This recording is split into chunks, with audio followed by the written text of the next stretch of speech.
बिस्मिल्लाहिर्रहमानिर्रहीम अस्सलाम वालेकुम नाज़रीन, मैं हूँ आपका मेज़बान दानिश अंसारी और आप देख रहे हैं मेरा YouTube channel Danish Ansari official. नाज़रीन, आज हम बात करेंगे मलिक महबूब साहब से, आप सबके फेवरेट हैं, मशहूर एस्ट्रोलॉजर हैं। अस्सलाम वालेकुम मलिक साहब, कैसे हैं आप? वालेकुम अस्सलाम, अल्लाह का करम है दानिश भाई, आप बताएँ कैसे हैं? अल्हम्दुलिल्लाह मलिक साहब, मैं भी ठीक हूँ, लेकिन मुल्क के जो हालात हैं वो बहुत ज़्यादा कम्प्लेक्स और सियासी पेचीदगियों की तरफ जाते दिखाई दे रहे हैं। फैज़ हमीद को, जनरल फैज़ हमीद को सज़ा सुना दी गई है 14 साल की, और उसके बाद सेनेटर फैसल बावडा ने एक बयान दिया है जिसने कई सवालात खड़े कर दिए हैं। उन्होंने ये कहा है कि फैज़ हमीद अब इमरान खान के खिलाफ गवाही देने जा रहे हैं।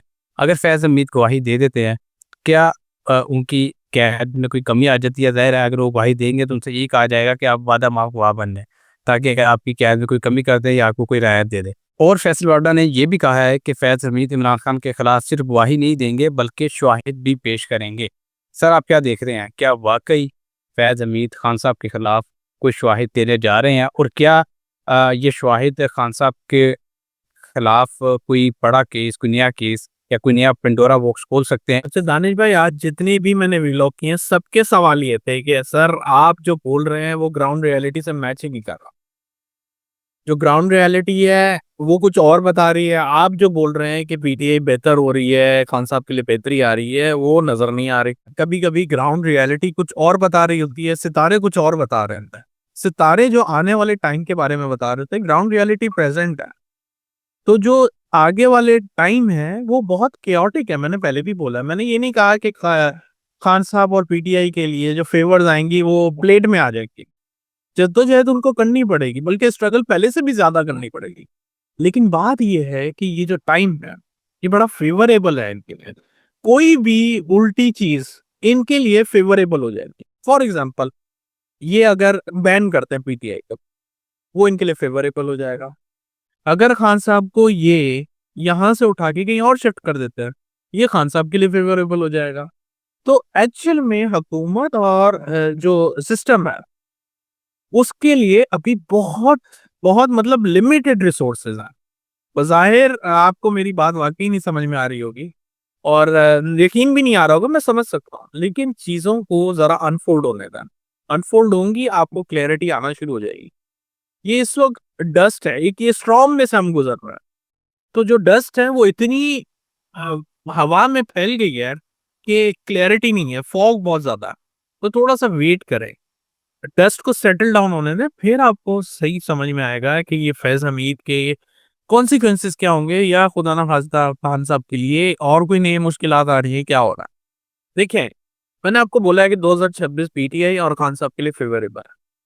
अब इस दौरान में कुछ भी हो, चीज़ें नहीं बदलेंगी, सितारे नहीं बदलेंगे। अमेंडमेंट आ गई, हालात हो गए, मैं सब समझ रहा हूँ।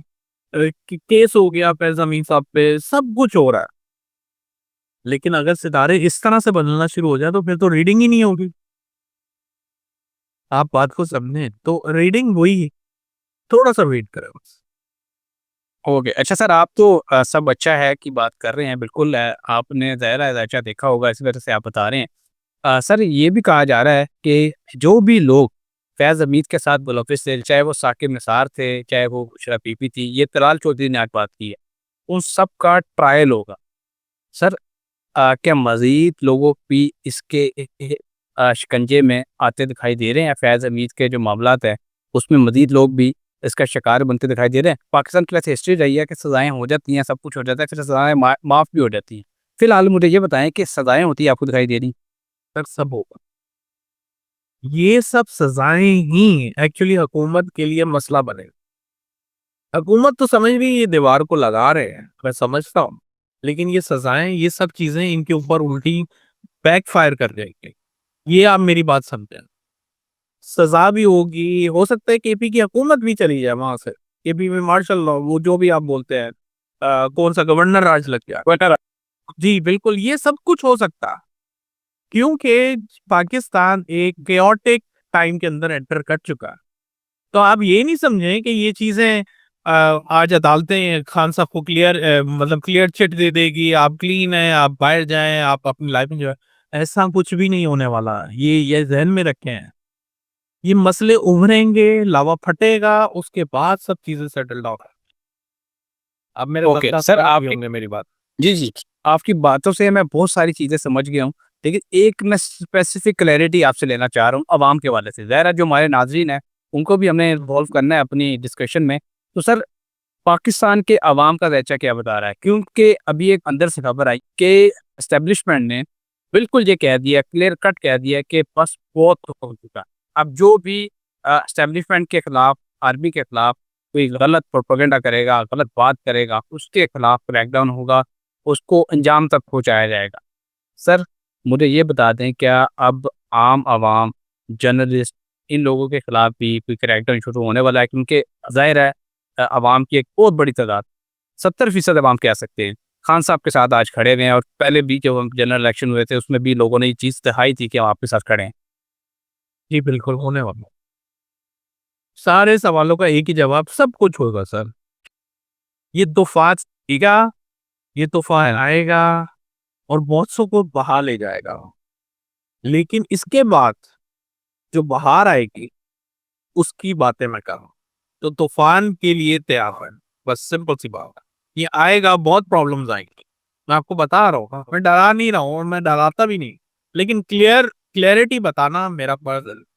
क्योंकि काफ़ी लोग जितने भी व्यूअर्स हैं वो कन्फ्यूज़ हो रहे हैं कि आपने तो कहा था बेहतर टाइम आएगा, आपने तो कहा था खान साहब के लिए बेहतर आएगा। जी, मैं मानता हूँ मैंने कहा था और मैं आपको अभी समझा भी रहा हूँ कि ये बेहतर टाइम ज़रा डिफरेंट वे में आएगा। एक योग होता है एस्ट्रोलॉजी का, वो योग इस तरह से होता है कि इंसान का खुदा ना खास्ता नुकसान होता है और उसके बाद ही वो हायर अचीवमेंट पाता है। तो ये योग जो है पीडीआई के चार्ट में नज़र आता है। तो इनका नुकसान होगा खुदा ना खास्ता, उसके बाद ही ये कमबैक करेंगे। ओके, अच्छा सर आपकी बात को ही मैं लिंक कर लेता हूँ और एक खबर है, उसके उसका रेफ़रेंस भी मैं दे देता हूँ आपको। सर नेपाल में, श्रीलंका में, बांग्लादेश में, इटली में, फ्रांस में 2-3 मुल्क और हैं, वहाँ पे हुकूमत के तख्ते पलटे। इवन कि अफ्रीका के 2-3 मुल्क हैं, वहाँ पे भी इस साल हुकूमत के तख्ते पलटे और आज की ये खबर है कि कई हफ्तों के हुकूमत मुखालिफ एहतजाज के बाद बुल्गारिया के वज़ीर-ए-आज़म मुस्ताफ़ी हो गए। सर, इस साल बहुत सारी हुकूमतों के तख्ते पलटे और अभी आप जो बात कर रहे हैं, मुझे ऐसा महसूस होता है कि पाकिस्तान में भी शायद ऐसी सिचुएशन की तरफ हालात जा रहे हैं जिस तरह आप बात कर रहे हैं। आप सर क्या बिल्कुल, यही है। यही हालात ये हैं जिसको मैं दबे लफ्ज़ों में आपको एक्सप्लेन कर रहा हूँ। मैं यही अल्फ़ाज़ आपको इसलिए समझा रहा हूँ कि जो अक्लमंद होगा उसके लिए इशारा काफ़ी होता है। ये हालात उसी साइड पे जा रहा है, अल्लाह रहम करे, हालात मुल्क के उसी साइड पे जा रहा है। ओके सर आपने जून के हवाले से बता रखा है कि जून 2026 में कोई और हुकूमत में भी कोई तब्दीली आती है आपको दिखाई दे रही है पाकिस्तान के ज़ायचे के मुताबिक। तो सर उसमें क्या हुकूमत का तख्ता पलटना क्या जून के हवाले से ही आप उसको क्लैरिटी दे दें कि जून के हवाले से ही आप बात कर रहे हैं या अगले साल किसी भी और महीने ऐसा हो सकता है? नहीं, मुझे ऐसा लगता है जुलाई के बाद हुकूमत का काउंटडाउन ज़्यादा नज़र आएगा। उससे पहले जो है आप यूँ समझिए सिस्टम के अंदर एक नया मसले-मसाइल, आपस में लड़ाइयाँ, ये सब चीज़ें आपके सामने आना शुरू हो जाएँगी। हमारे सामने शायद ना आए, बट इंटरनली ये होगा। ओके। अच्छा सर 2 क्वेश्चन्स करूँगा, उसके बाद प्रोग्राम का इख्तिताम करेंगे। बड़ा इंपॉर्टेंट क्वेश्चन है। सोहेल अफरीदी ने आज बड़े जज़्बाती बयानात दिए, उनमें से 2 लाइन्स उन्होंने बड़ी अच्छी बोली हैं, जो मैं इससे कोट करना चाहूँगा। उन्होंने कहा है कि इमरान खान उनकी एहलिया को नाहक कैद में रखा गया है। ये लोग तस्दीकशुदा चोर हैं। इनकी बात कर रहे हैं हुकूमत की। तो वो कह रहे हैं कि जब हमारी हुकूमत आएगी, तो इसका हिसाब-किताब होगा। क्या पीटीआई को इन फ्यूचर ये मोहलत मिलेगी कि वो इन तमाम लोगों के साथ जो उनके साथ गलत रवैया रख रहे हैं या बदसलूकी कर रहे हैं, उसका हिसाब-किताब करने की नौबत आती है आपको दिखाई दे रही है? ये तो मैं नहीं कह सकता कि वो रिवेंज लेंगे या नहीं, लेकिन मुझे नहीं लगता कि रिवेंज होगा। हाँ, अलबत्ता उनका डाउनफॉल शुरू हो गया नून लीग का, ये मुझे पता है। अब वो डाउनफॉल में क्या-क्या मामलात होते हैं, कैसे होता है, ये अल्लाह बेहतर जानता है। लेकिन डाउनफॉल तो मुझे लगता है कि आ गया पीट के नून लीग का। ओके। अच्छा सर लास्ट क्वेश्चन करूँगा फिर प्रोग्राम का इख्तिताम करेंगे। ज़ाहिर है आपके पास जनरल फैज़ हमीद का अभी ज़ायचा तो मौजूद नहीं होगा, लेकिन मुझे ये बता दें कि फैसल पाउडा ने कहा है कि अभी 9 मई का केस बाकी है, अभी जो उन्हें सज़ाएँ सुनाई गई हैं, वो दीगर केसेज़ में थी। क्या एक और सज़ा भी फैज़ हमीद को सुनाई आपको लग रहा है कि उनको सुनाई जाएगी? सर जितनी मर्जी सवाल सुना दें, मैंने आपको बताया कुछ भी नहीं मिलेगा इधर, कुछ भी नहीं मिलेगा। बात ये है कि ये इस टाइम को गेन कर रहा है, ये टाइम गेनिंग टैक्टिक्स होता है, इन्वॉल्व करना, बिजी रखना। लेकिन मुझे नहीं लगता कि कोई ऐसी इम्प्रूवमेंट आ जाए जो सितारों के बरक्स, बिल्कुल उलट, मुझे नहीं लगता। ओके, बहुत शुक्रिया सर, आपने अपने कीमती वक्त में से कुछ वक्त निकाला। हमारे बहुत से नाज़रीन हैं, कमेंट्स करते हैं, उसमें क्वेश्चंस पूछते हैं। इंशाल्लाह नेक्स्ट प्रोग्राम में वो क्वेश्चंस भी शामिल करेंगे। जो नाज़रीन अच्छा फीडबैक दे रहे हैं, अप्रिशिएट कर रहे हैं, उनका बहुत शुक्रिया। इंशाल्लाह नेक्स्ट प्रोग्राम में ऐसे ही इंटरेस्टिंग टॉपिक के साथ दोबारा पेश होंगे। अगली वीडियो तक के लिए मुझे और मलिक महबूब साहब को इजाज़त दीजिए। अल्लाह हाफ़िज़।